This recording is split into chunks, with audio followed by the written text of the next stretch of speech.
तौबा तौबा, चंद टकों के लिए, चंद व्यूज के लिए ईरानी राष्ट्रपति का कत्ल। शाबाश मुसलमानों, शाबाश।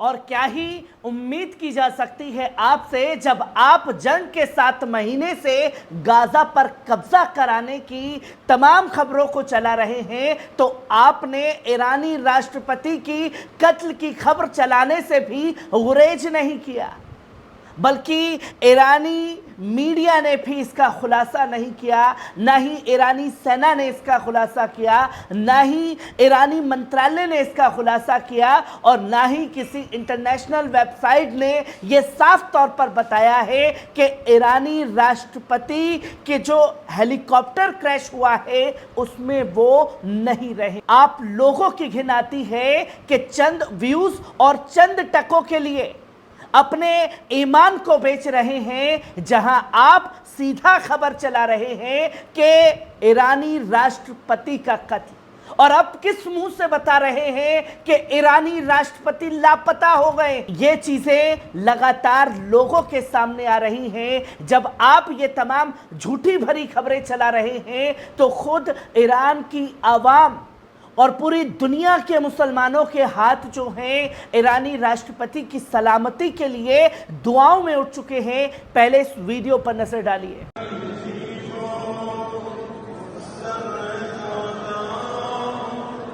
आपने देखा कि किस तरीके से लोग रो रो करके दुआ जो है ईरानी राष्ट्रपति की सलामती के लिए कर रहे हैं, पर चंद लोग चंद व्यूज के लिए ईरानी राष्ट्रपति की कत्ल की खबरें चला रहे हैं। तो वहीं दूसरी तरफ IRGC यानी कि ईरानी सेना ने भी एक सैटेलाइट वीडियो सर्कुलेट किया है। पहले इस वीडियो पर नजर डालिए।